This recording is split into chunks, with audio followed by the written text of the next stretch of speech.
cette phrase. Connaissez-vous l'importance de méditer la parole de Dieu? Commençons d'abord par comprendre ce que le mot méditer signifie.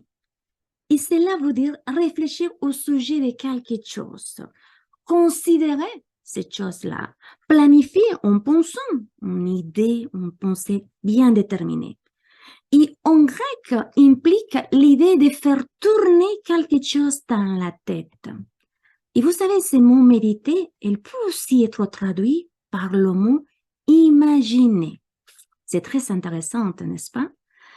Cela veut dire que quand vous êtes en train de méditer, de réfléchir dans un verset, quelque chose que la parole de Dieu vous a donné, une idée, vous devez voir des images. Et quand vous comprenez que la parole de Dieu, elle est vivante, vous découvrez la vie qu'elle a. Et chaque fois que vous voyez, que vous lisez ces mots-là, ces versets, vous les voyez les mots qui entrent à l'intérieur de vous. Vous voyez de l'intérieur de vous ces images. En fait, ces mots se transforment en images.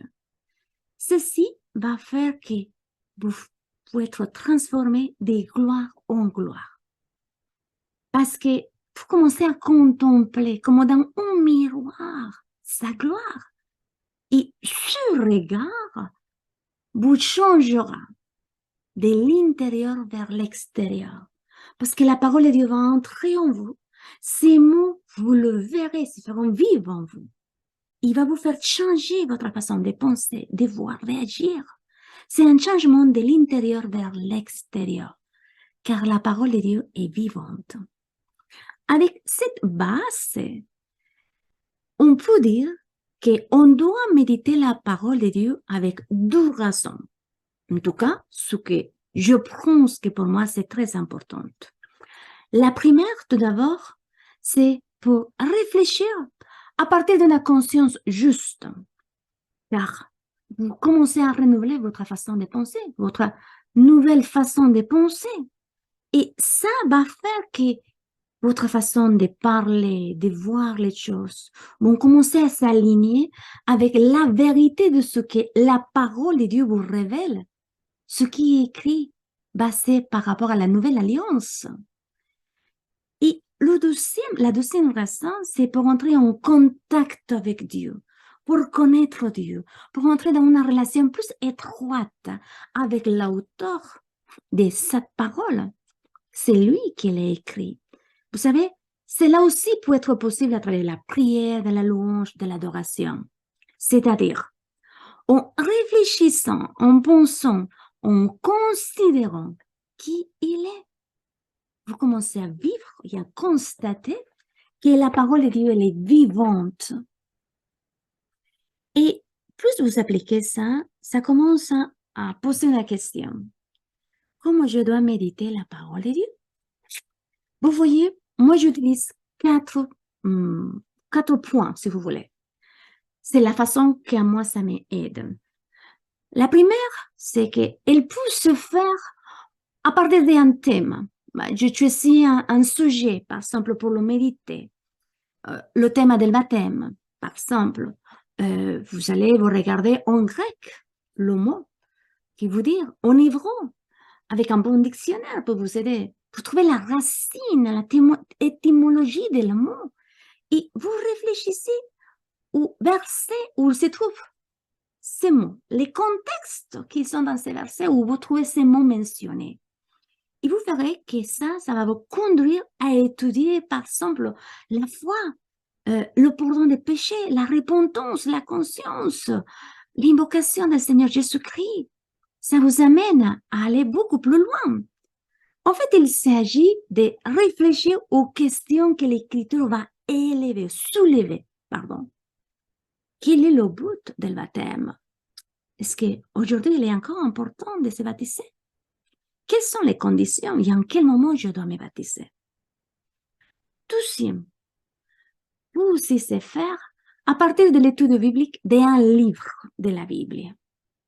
Vous étudiez le livre, vous le lisez le livre, il y aura toujours un verset qui va sortir, qui va vous parler, qui va vous faire un écho dans le cœur. L'idée, c'est de s'imprégner de le livre, de ce livre-là. au point que les contextes, ça devient tellement familier pour vous. Un verset ou un chapitre, ça vous parle, ça va devenir tellement familier. Comme par exemple le livre des Romains. Pour moi, c'est un livre très merveilleux parce qu'il révèle la justice de Dieu qui vient par la foi. Révèle la puissance de l'évangile qui transforme des vies, de tout ce qu'il croit, ce qui s'est manifesté dans la croix, ce que Jésus-Christ a donné, de quoi nous a libérés.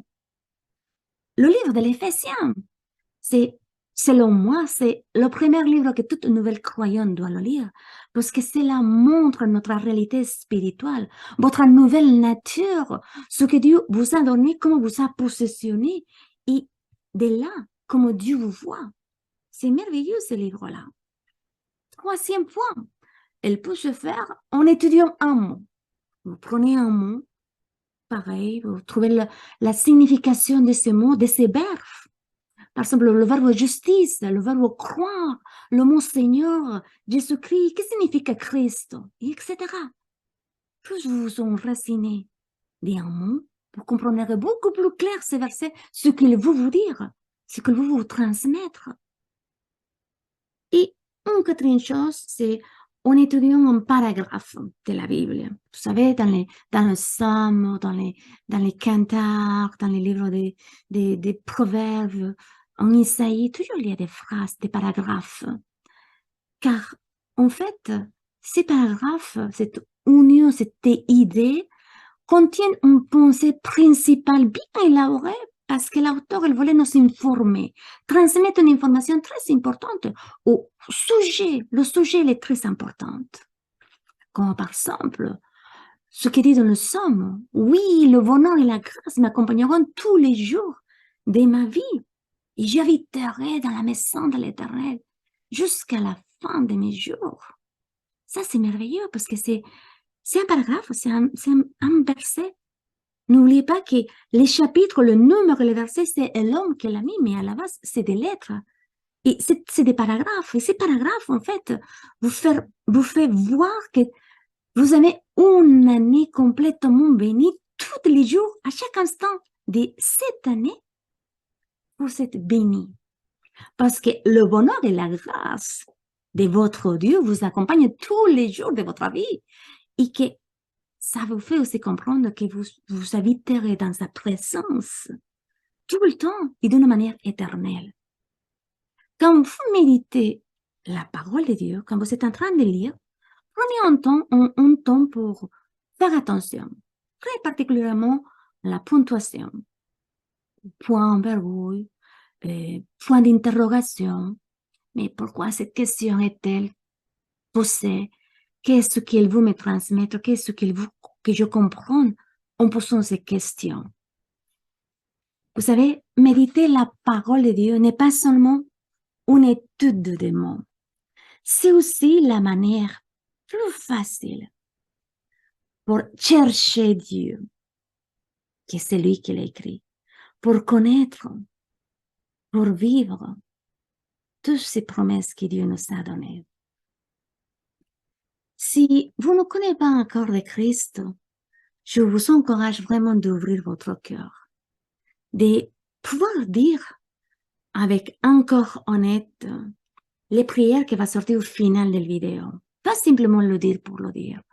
Vous savez, il faut que votre cœur puisse croire que Jésus-Christ est le Fils de Dieu qui a été envoyé pour lui, pour qu'il meure dans la croix, afin de nous donner une vie abondante, qu'il est mort et est ressuscité au troisième jour d'entre les morts, et que maintenant, il habite là au ciel, assis à côté de Dieu le Père, dans sa droite, mais qui surtout a fait de nous les enfants, qui nous a mis en paix avec Dieu, pour avoir une relation étroite avec lui.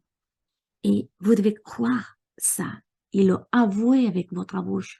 Vous devez vraiment dire, oui, Seigneur Jésus-Christ, je crois que tu es le Seigneur de ma vie. Je t'accepte comme mon Seigneur et mon Sauveur. Simplement, croire dans le cœur, avouer, confesser, le dire avec votre bouche.